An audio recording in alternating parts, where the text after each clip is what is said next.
Imagine a world where instead of living in 2025, we're actually in the year 1728. In order for this to be true, nearly 300 years of historical record would need to be a complete lie. Or what if the timeline of the world that we know it is completely inaccurate, off by upwards of 1100 years? Today, we're discussing the pseudo-historical conspiracy known as phantom time theory. This is Red Web.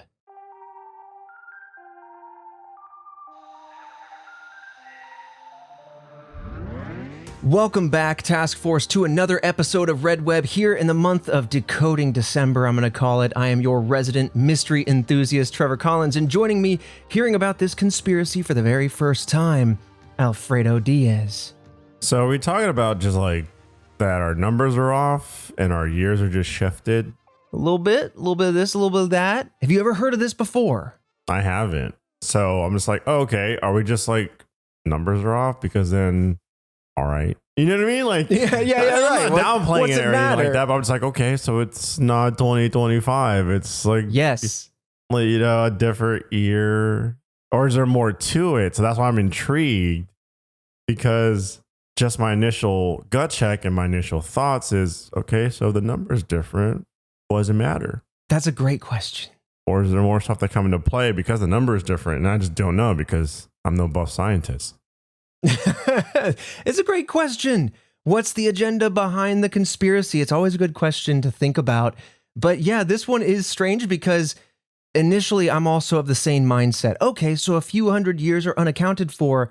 What's it matter, right? 2025 is kind of arbitrary in itself, right? There's a lot of different calendars out there, and they all start or call zero something else for different reasons.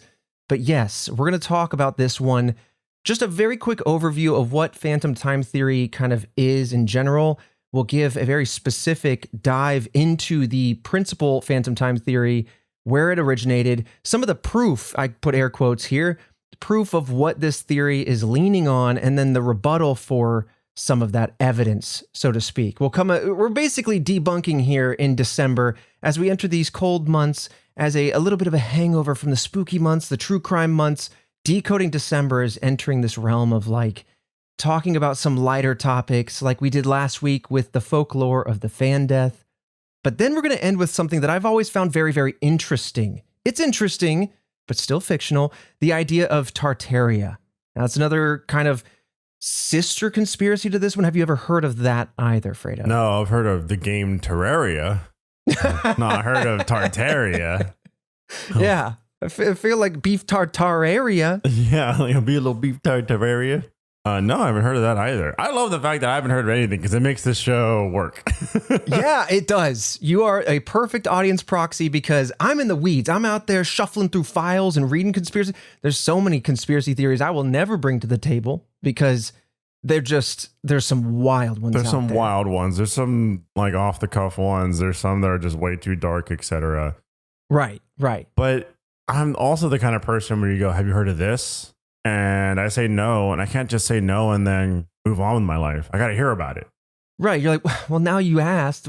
Tell me about, what is it? Well, yeah. Well, like now break it down. Distill it into my little sippy cup of knowledge. I mean, I need to know. We got to know. Okay, well, I won't even tell you what that one's about yet. We're going to have to wait for it to get there. But as we dive in, Task Force, it's December, the season of giving, and we have a lot, as always, coming out on redwebpod.com, talking about this week specifically, because we always have weekly goodies. Thursday, we have finally the bonus round of Case Files Episode 1. We called it the Alfredo Experiments because Task Force, he's got a gut check on him. And oftentimes, I feel like he's seeing the future 5 minutes at a time. Yeah, very slightly in the future. Doesn't help anybody, really. Right. I'm like, help me figure out who's going to win the World Series. And you're like, I'll tell you when we're at the very end. Yeah. Right as the batter's up. Yeah. You can't put any bets in or anything like that. Exactly. But we did an extra round testing Alfredo's psychic ability. And I have to say, some very interesting results. You know, you came out of the gate strong in the actual Case Files episode. And then very quickly, I think you realized that we were on to you, and then the results went quickly average.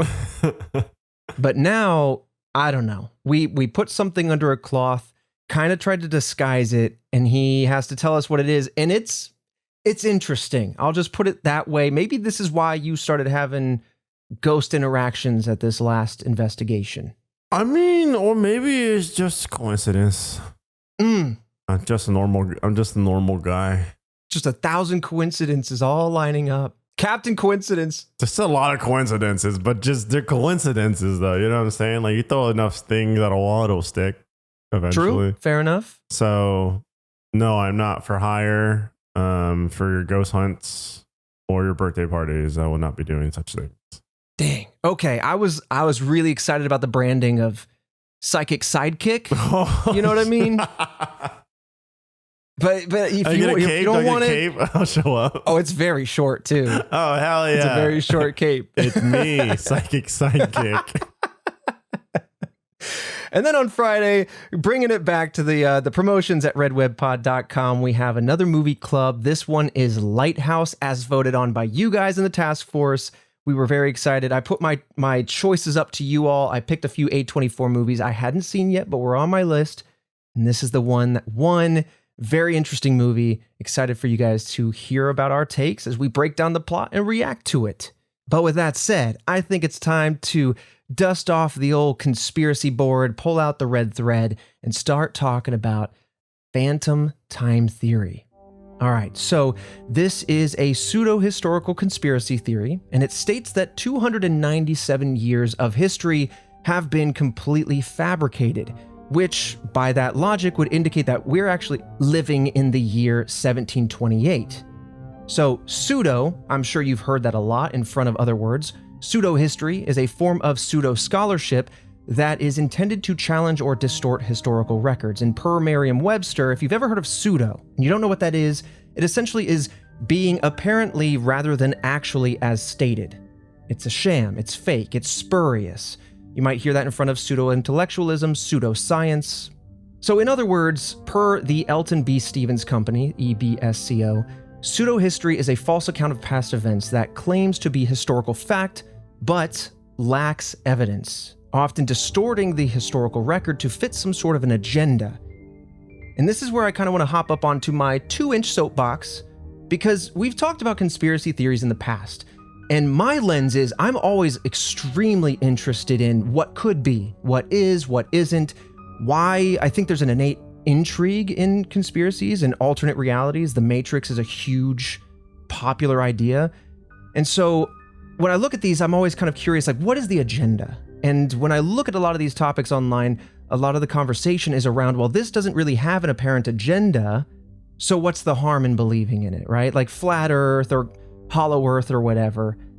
And to that, I kind of wanted to have a little tangent here, because I feel responsible when talking about these things to approach it with a scientific lens, as we like to do.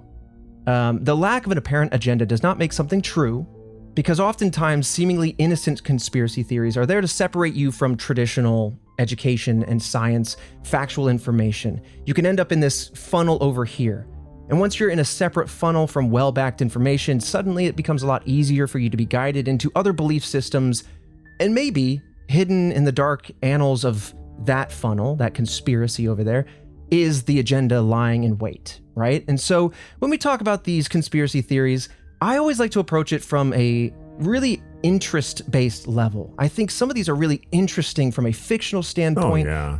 Like, do I want Atlantis to be real? Absolutely. Oh, yes. Oh, 100%. Do I want ghosts and aliens to all be real? Yes. But does it require a robust, I mean, I'm not an authority on science, but does it require a proper analysis of these things? Absolutely. Most right? definitely. You can't just believe it because it's cool. Exactly. You can't. I mean, you can on a personal level, and then, you know, there's no harm, no foul, etc. But as a whole, as a society, as things we write in history books and teach others, all that kind of stuff, no, you just can't. There needs to be a thorough investigation. There needs to be proof. There needs to be multiple eyes and scientists' brains that all come to conclusion, etc. And if you find yourself, I mean, trust me, I've been in some weird corners of the internet looking at all sorts of cults, conspiracies, true crime events, mysteries, all sorts of topics. It's just kind of what I do. It's just a thing, and that's why I have this podcast. But in those conversations, there's a kind of unique through thread, which is to say, all authority or all education or all science or whatever, all of this is lies or manipulation, and therefore I believe this one kernel to be true, as opposed to like what's Occam's razor say? What's more unlikely? That this one thing is the bastion of truth and everything else is a lie, or the flip side, right? So anyway, I just wanted to have a little bit of that tangent because this is one of those conspiracy theories, like I'm glad you pointed it out. It doesn't really have an agenda right out the gate, but we're going to have fun with it. It's a very interesting topic, and then we're going to approach it very realistically. Does it have robust evidence? What does your gut check say, Fredo, as we walk you through it for the first time? And then what is the evidence that might say to the contrary, right? Yeah, I mean, that's the thing too, right? Like, I think a lot of times also it's like good to just have discussions. There are if you are not up for just having a fun discussion or just a discussion in general, you leave out so many different theories and mysteries.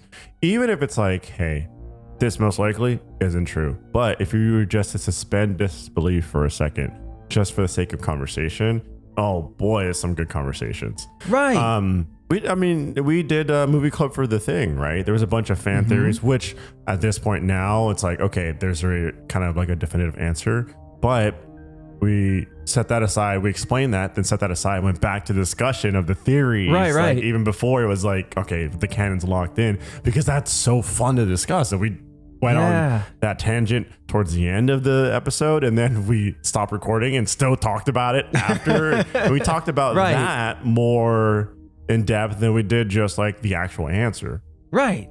Because if you stopped at the answer and you went, oh, well, that's it, just end the conversation, throw out everything else, you're just kind of like, all right, well, that's no fun. Yeah. But yeah, anyway, I'm just super interested in these. And as you've seen, Task Force, if you've listened to us for a long time, I love a little bit of history sneaking into these mysteries. I love understanding why some of these things happen. I love the sociological elements of this because we are such innate storytellers.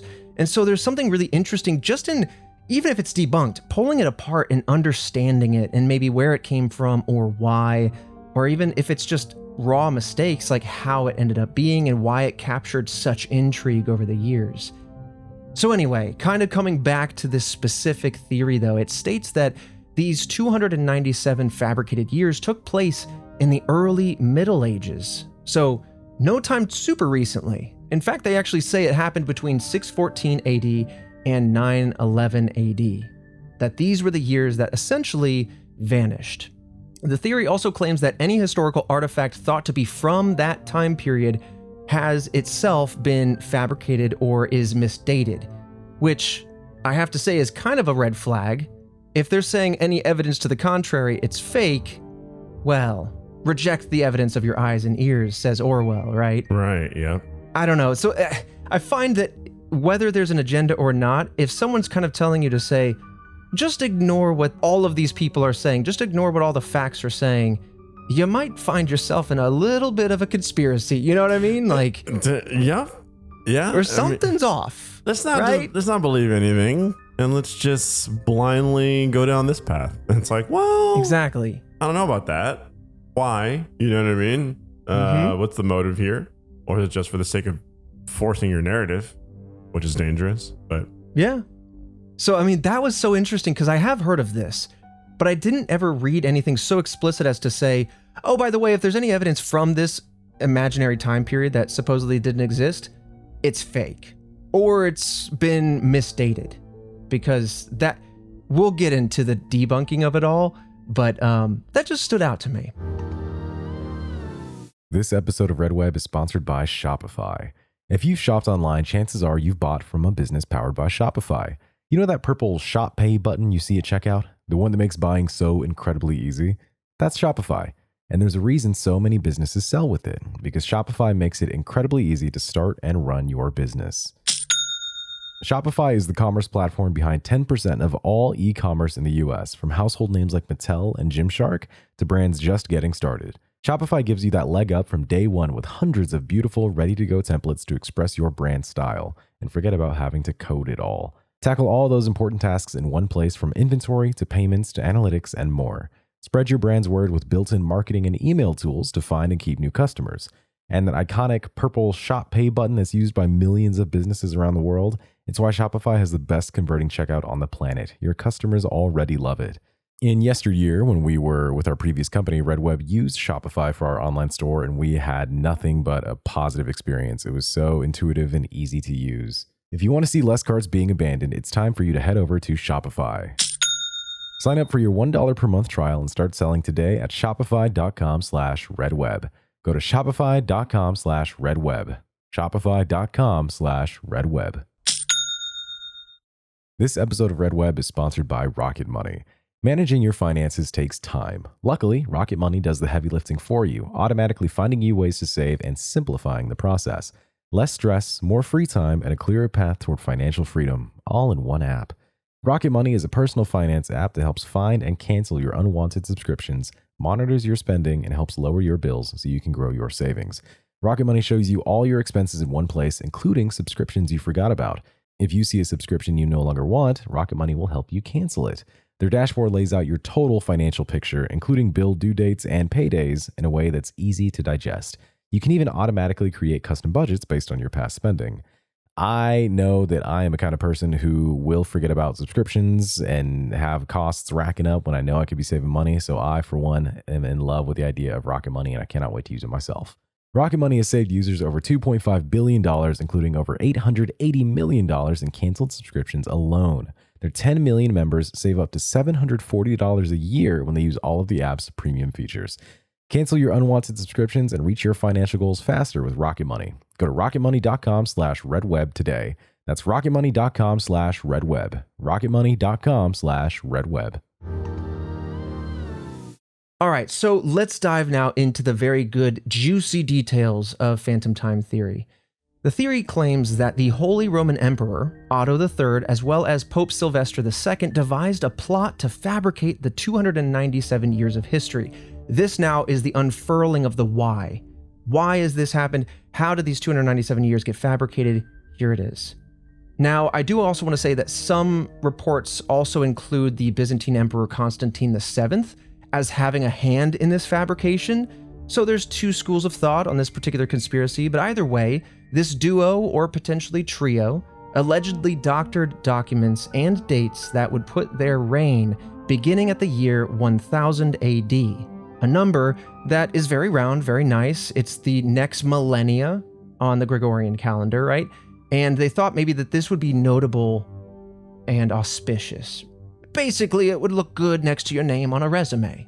Right, but how do you get everyone to believe it? Great question. Amazing question. Amazing question, because I'm getting ahead of myself, but one of the flaws with where this originates from is I think it's a very Eurocentric way of thinking, because there is a world out here. How do you get everyone in the world to go with these 2 or 3 guys and say, okay, yeah, you know what I mean? That's a good point. You have the entirety of the planet. Right. So it's a good question. It doesn't matter how much like pull you have over a kingdom or whatever it is. There are other places with other kingdoms that aren't just gonna bow to whatever you're saying or just take into like their kingdom and present to their people and just be like, yeah, okay, sure, you have some scheme. Oh, fine, we'll go along with the scheme. And to that I say, task force, if you're listening, today never happened. December 1st, 2025, never happened. We just skipped over it, and we all agree. And there's no reason, and there's certainly no agenda. No, not at all. We're not a cult. Not just a cult, didn't happen. but just trust it. Just trust it. Just trust it. Just trust it. It's a great question, and it's why I love walking you through some of the things I kind of knock around on. It's so funny. My algorithm is so much STEM, science, technology, engineering, and math. And then just like this weird, sporadic, outlandish conspiracy, mystery, true crime arena.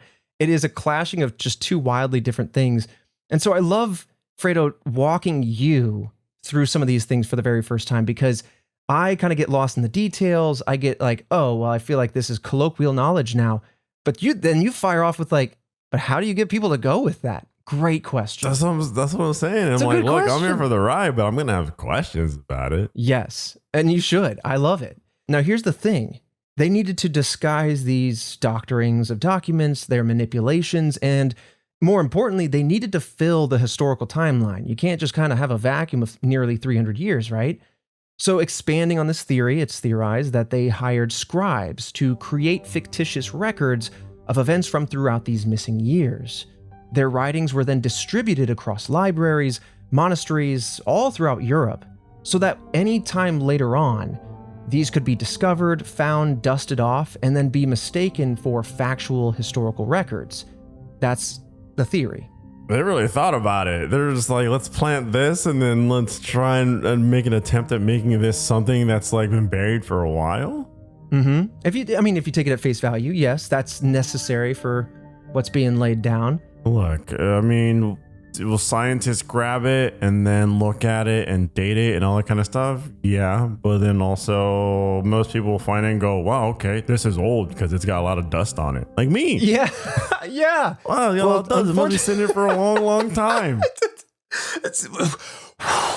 How Dude, big is the dust cloud? Exactly. If I could do that, then it's old. Right. It's right. Centuries old.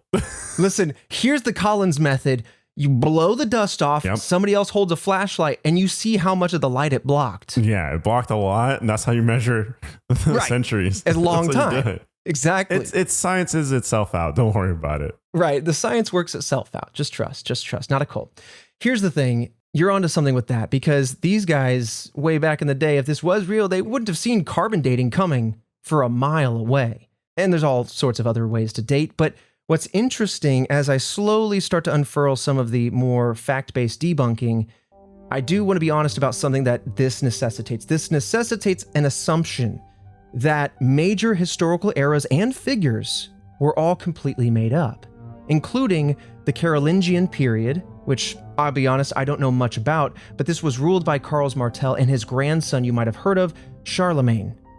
Now, I'll be very brief on this time period because, again, I'm not an authority on history, but this is a large claim due to the sweeping shifts that were seen during this period, including uniting Western Europe, the great spread of Christianity, the increase in education. A lot of reforms were seen in laws, governments, and economies.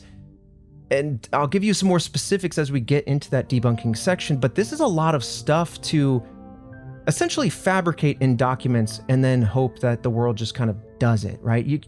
It's really, you know what I'm saying? It's getting very thin and flimsy right away. Yeah, it's very difficult to pull off. I mean, right. You have to convince the world and you have to trick the world. Mm-hmm.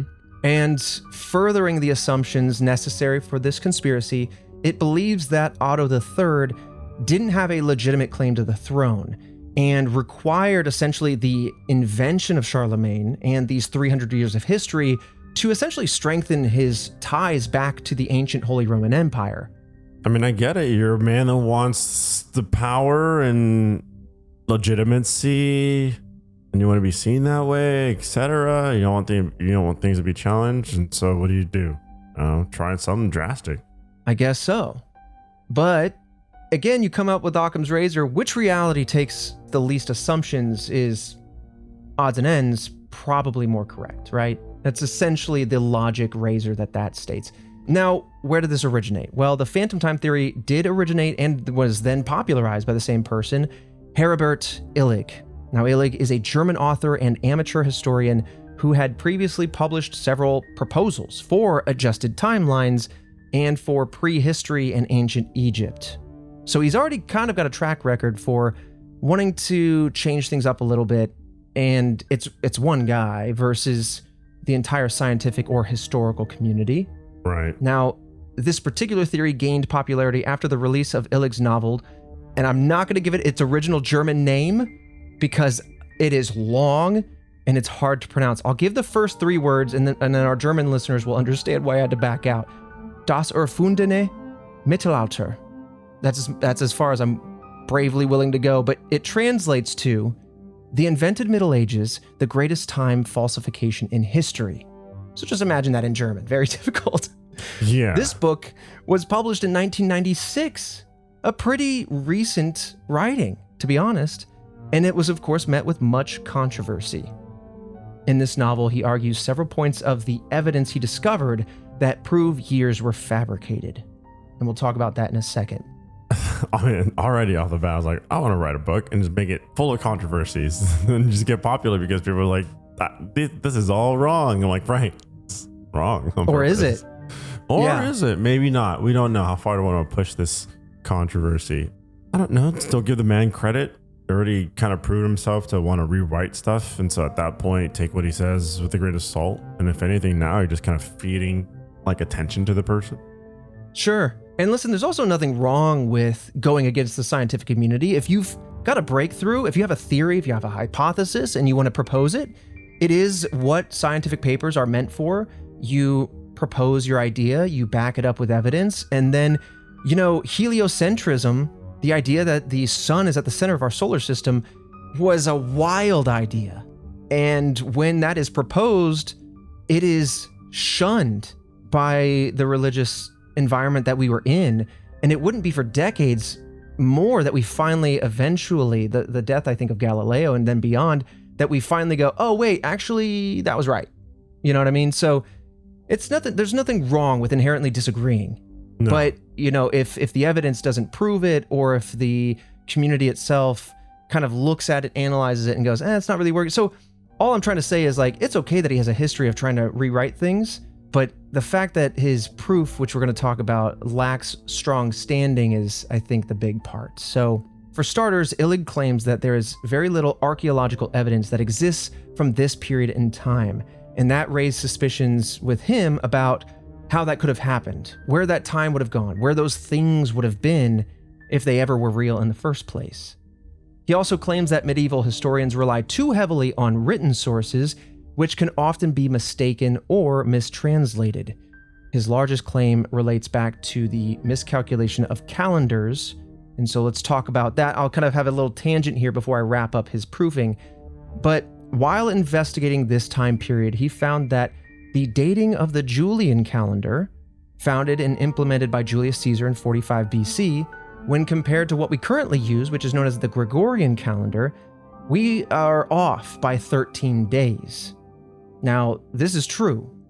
Per Britannica, as of the 20th century, the calendars are off by 13 days, and that will become 14 days in the year 2100. So let me truncate a little bit of history here, because I could do a whole episode on calendars, and I don't think you want it. 10 days were dropped in 1582. This was in order to make the calendar realign more with the seasons. And then, mathematically, we have leap years and leap days and things like that, but an additional day is skipped every century, right? So 10 days, and then in 1700, another day, 1800, 1900, and there's your 13 days.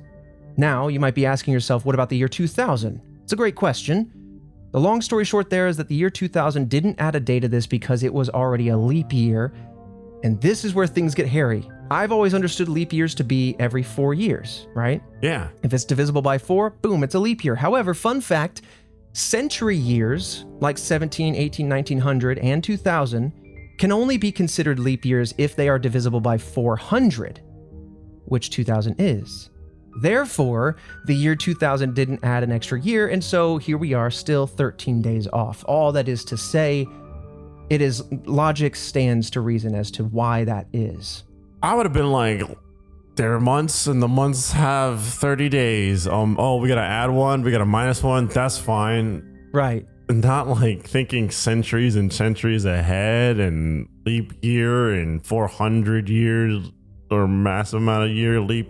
Does that count? It just gets, God, my brain hurts. Yeah, it's like nowadays it's hard to finish a 3-minute Instagram reel, let alone care about what the years are going to look like 400 years later, Right. Like, I'll be honest, all respect to calendars and days and all that kind of stuff, but like that would have been the most boring class I've ever attended ever.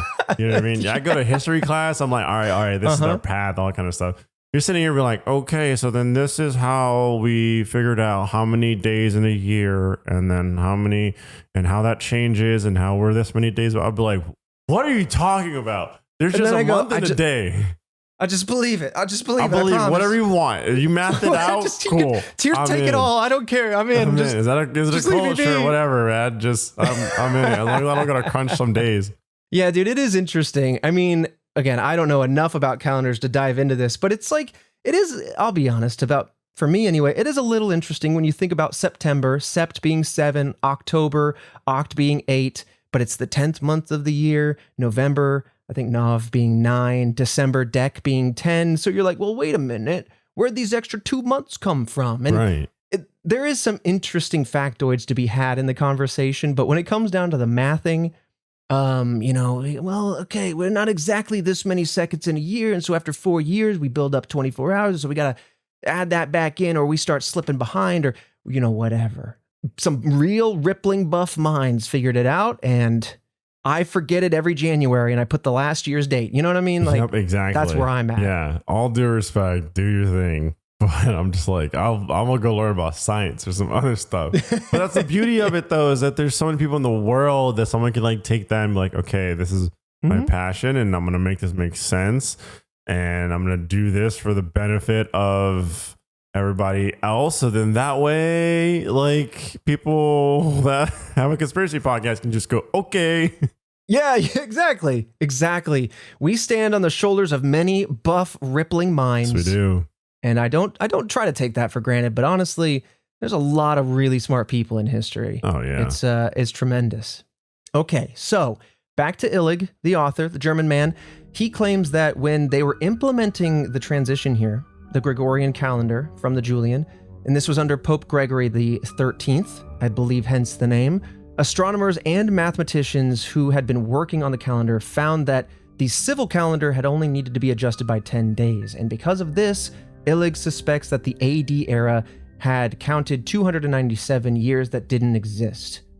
I'll be honest, I'm struggling following his logic there a little bit, but I think he's basically saying there was a rounding error of some kind in the calculation. Oh, which happens. But was it nefarious? Did someone try and delete some years? I don't know. That's why we have a podcast. Okay, so he's saying 614 to 911 AD has disappeared essentially. And so now we're kind of jumping to the year 1000, both for the glory of the emperors, because that's just a cool year to be around. They also thought that it would be cool to be the emperor during the new century of the calendar based around Jesus, right? The 0 year being his birth year. So it's more glory based, but then he's also trying to say that, yeah, mathematically, that there was an error in that kind of translation, and I think that's what allowed that 297 years. Again, I'm not fully explaining it because I'm not fully grasping the logic there, but I will leave it at that because I do want to talk about some of the rebuttals, because those are the two main things he's leaning on, is transfer from Julius to Gregorian, and then also the apparent lack of artifacts from that time period, which isn't necessarily true, but let's talk about it. All right, so despite his claims, several historians have presented evidence that refutes his ideas. This is part of the beautiful work that happens between scholars. Ideas are thrown out, evidence is supporting those claims, counter evidence is presented, etc., to refute these ideas, and several historians did come forward to refute his ideas. And while there are small elements of his claim that do have truth to them, for the most part, they are improbable. For instance, it is true that much of the information we have on different time periods today has been written by the victors, right? History is written by those who win, and there is a bias inherently in that. And tragically, there is also a torching of history that comes with that sometimes, like the burning of the Library of Alexandria. Knowledge is just lost sometimes. But regardless of that, historians look at this information being presented and look at it with a critical eye. They're able to then look at this and say, well, there's other evidence supporting what's presented in reality. For example, if nearly 300 years of history were fabricated, we wouldn't just see this in Europe's history. We would see this globally, right? And this is not the case. The writings and the artifact in other countries worldwide have evidence of those years, and there are some very strong specifics that I'll get to in just a second. But there's also another argument that although we don't have much tangible evidence from that time period, other dating methods, such as dendrochronology, which is a dating technique used to measure tree rings, show evidence from these years. Papa's not going to convince trees to start putting a few extra rings in every year. That's true. You know, you have a bunch of trees and yeah, you cut it down and then you see all the rings. The rings represent a certain amount of years. Can't be hiding that stuff. That's just nature. Right, right. And like I was saying, there's also artifacts in other countries that you can't just assume that will disappear or that they'll skip 300 years along with you. But what I find really interesting is this is where one of my other hyperfixations comes in, is historians who also study astronomy have also refuted Illig's claims, specifically when looking at historical documentations of suspected solar eclipses.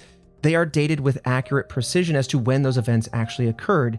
These are mathematical certainties that you can run a formula on our orbit around the sun, where we are, where the sun is, and where the moon is, and how things are going to line up.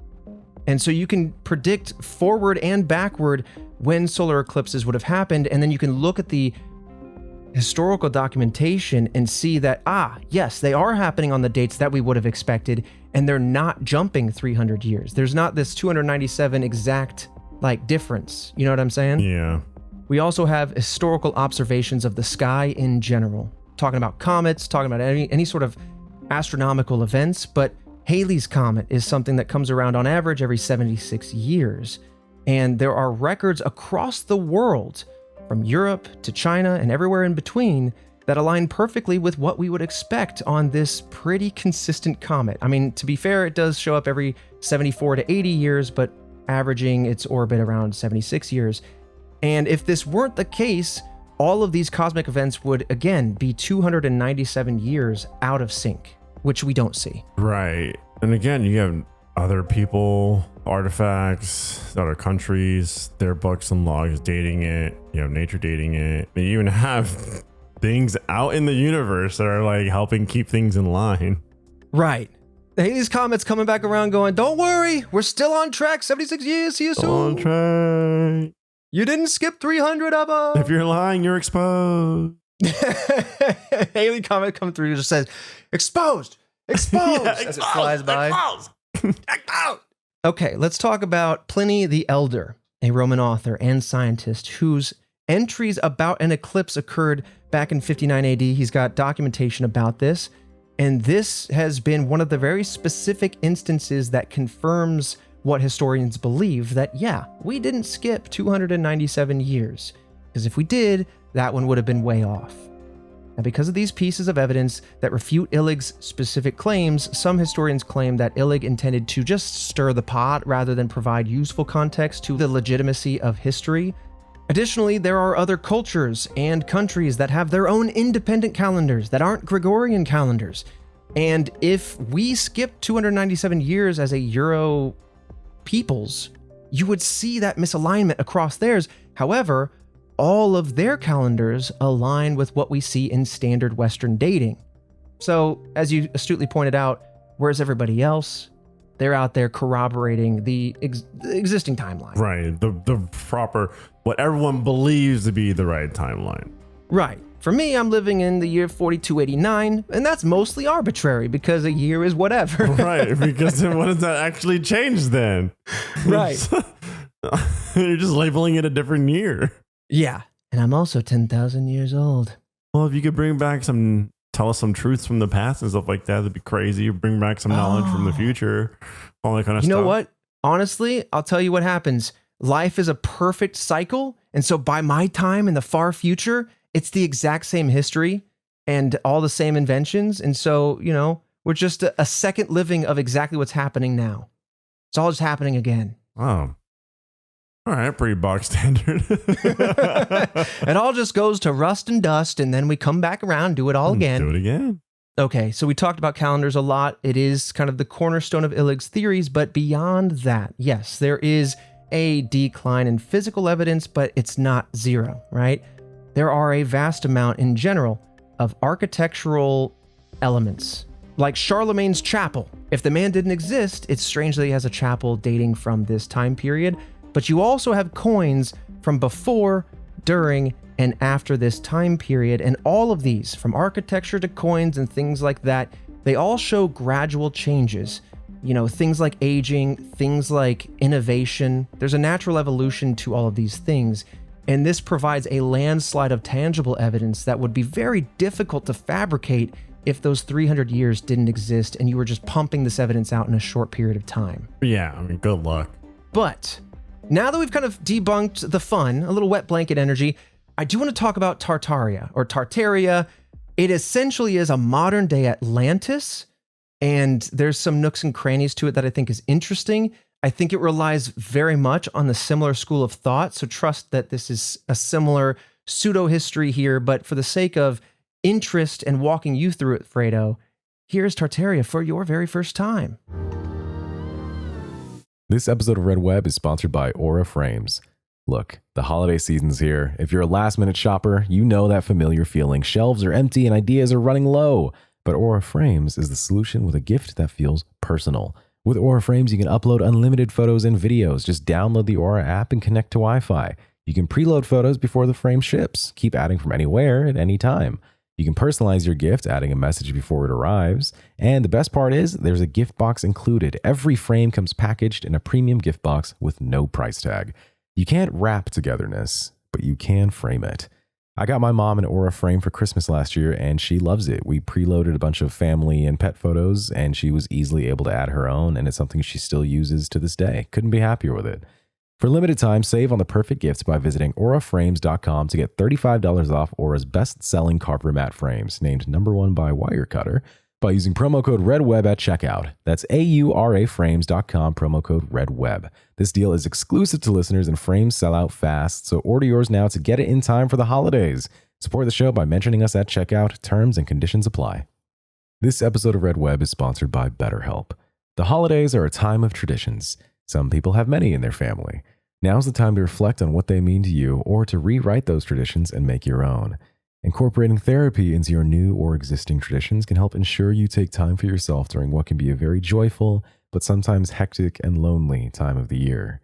And if you are feeling some of that hecticness or that loneliness, consider trying therapy as a way to close out the year with clarity rather than chaos. Therapy is so helpful for learning positive coping skills and how to set boundaries, and it really allows you to be the best version of yourself. BetterHelp therapists work according to a strict code of conduct and are fully licensed in the US. They also do the initial matching work for you so you can focus on your therapy goals.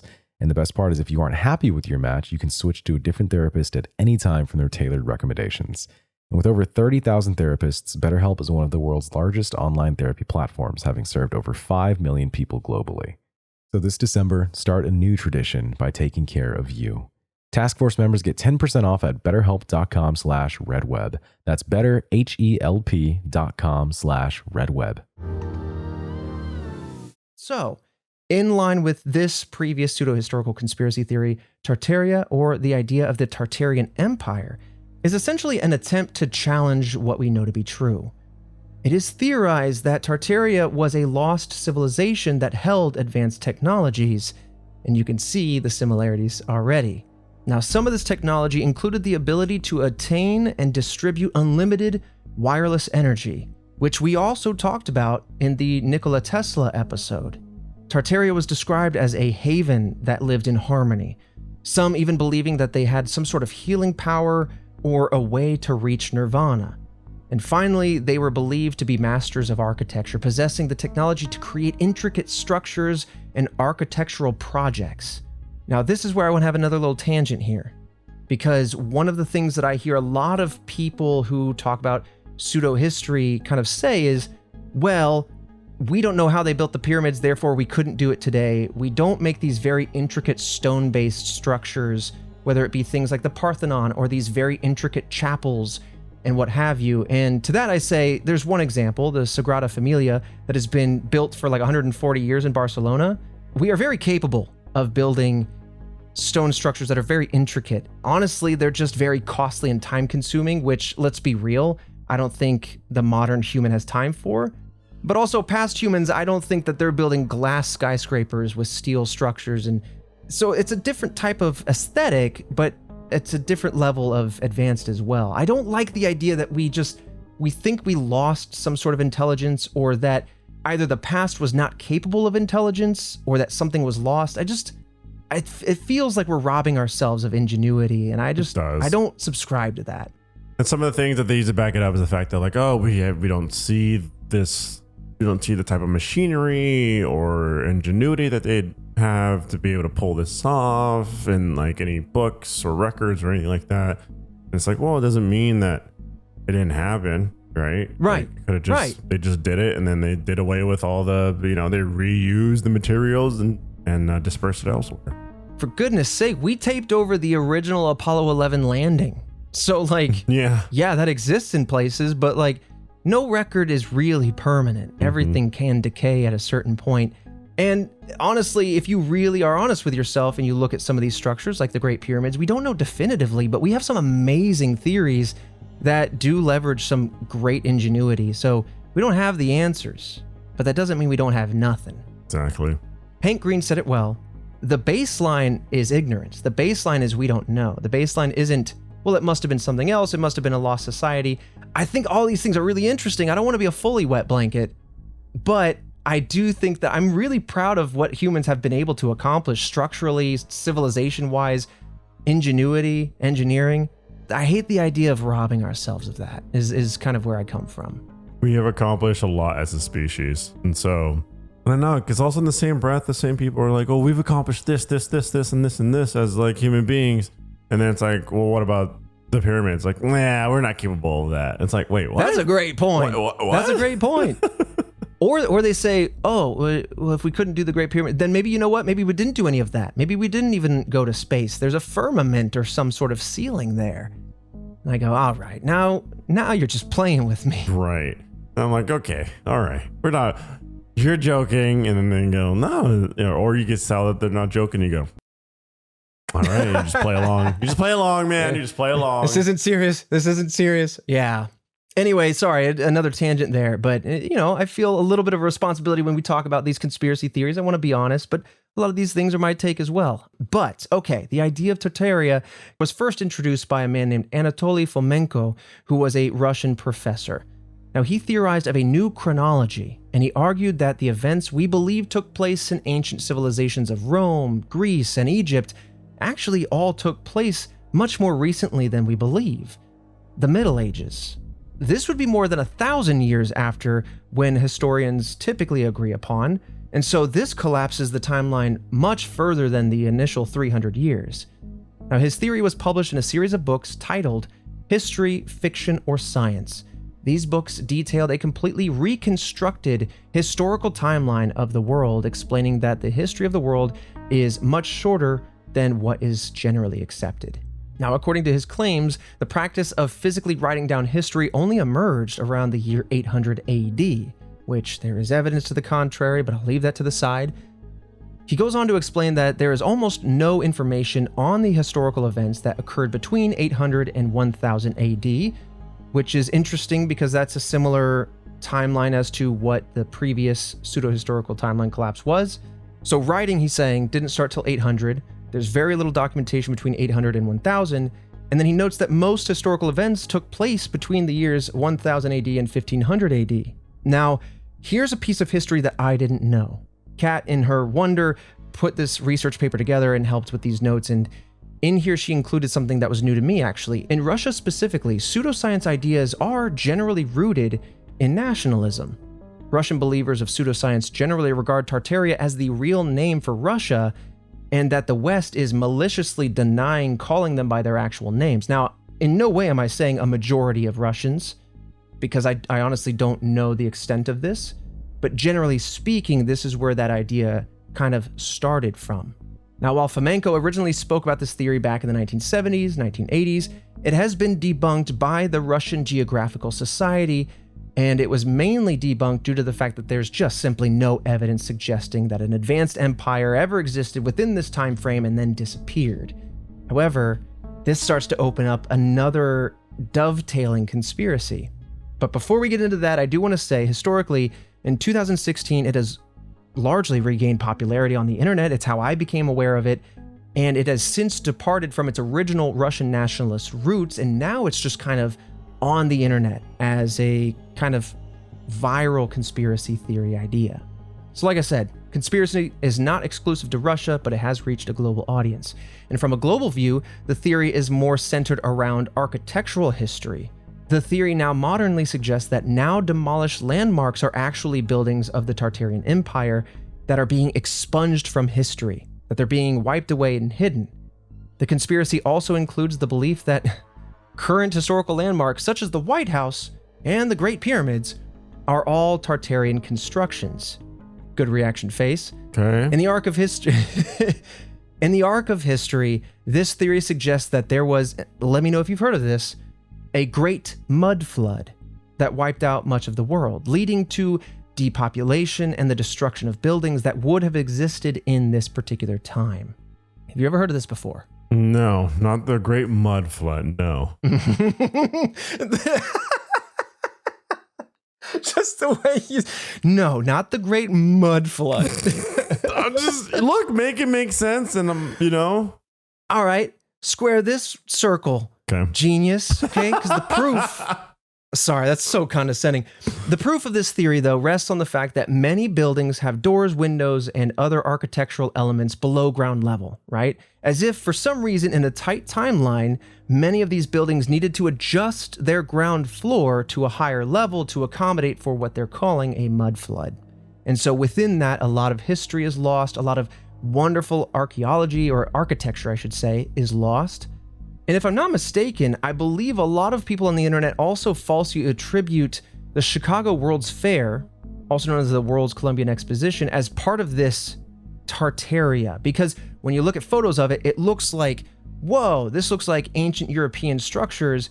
Why did we get rid of that? Why did we bury that? What are we hiding? But to my understanding, a lot of those facades, if you've ever seen it, let me actually throw you a photo here. But when you look at some of these, you're like, yeah, that looks very impressive. But also, I believe that some of these structures were built temporarily and therefore were deconstructed because they were never meant to last a long period of time. They were just for the World's Fair, which happened back in 1893, by the way. It's a big undertaking to build all of it and then just rip it back down. Right. And so I think, again, you kind of have a misunderstanding of some real-world events using to perpetuate kind of this conspiracy here. So mud floods and otherwise destroying of architectural elements has greatly been attributed through this conspiracy to the hiding of the past. Now, despite these developing conspiracy theories, Tartary, T-A-R-T-A-R-Y, is a real place that has been seen on historic maps. From the 13th century to around the 19th century, Tartary was a floating allotment never seeming to be in the same place on any two maps, but in general it stayed contained between Eastern Europe and Northern Asia, and it became a name used to describe a group of primarily Turkic people living in those areas, Eastern Europe and Northern Asia. And I do have an image for you. It's the first one that shows this name on a map. Yeah, the Tartary Independente. Mm-hmm. Whoa, then the book. Oh, okay. Got a good lot of land here. Yeah. And so what happened is over time, this region of Tartary became subject to conspiracy theories largely due to the lack of knowledge surrounding the area. And that's probably because in a modern understanding, or at least in my Western viewpoint, when you look at a map, you're looking greatly at geopolitical borders. You're looking at how countries are structured.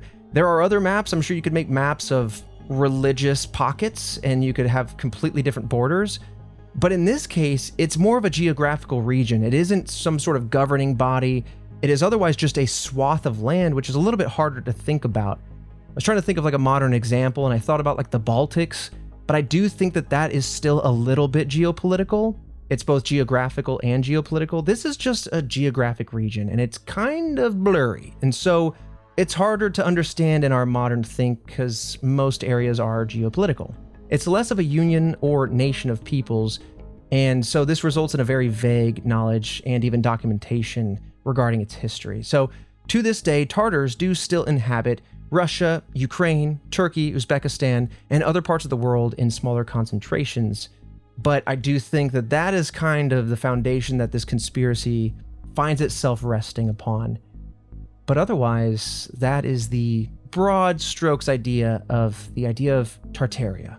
There's some bits of truth across all of these theories, but ultimately they are all largely rejected by scholarly communities, and while they're very interesting to ponder and investigate, there is an overwhelming lack of credible evidence to support these theories. In fact, the opposite is true. There is a storm of evidence to prove against them, but it doesn't stop them from, to me, being very interesting and worth a little peek behind that curtain. What's going on with that? What is that? Yeah. I mean, like if someone comes out with an outlandish statement, whatnot, I go, well, I don't believe that. But also, I'm gonna, in the same breath, sit there and go, but why do you?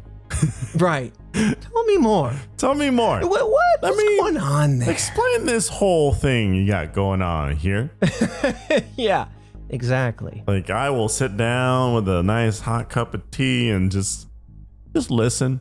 You know what? I just want to sit down by the fire by you and just listen for hours. I could just have you yap my head off. Just listen about Terrania, Terraria, Tamalia.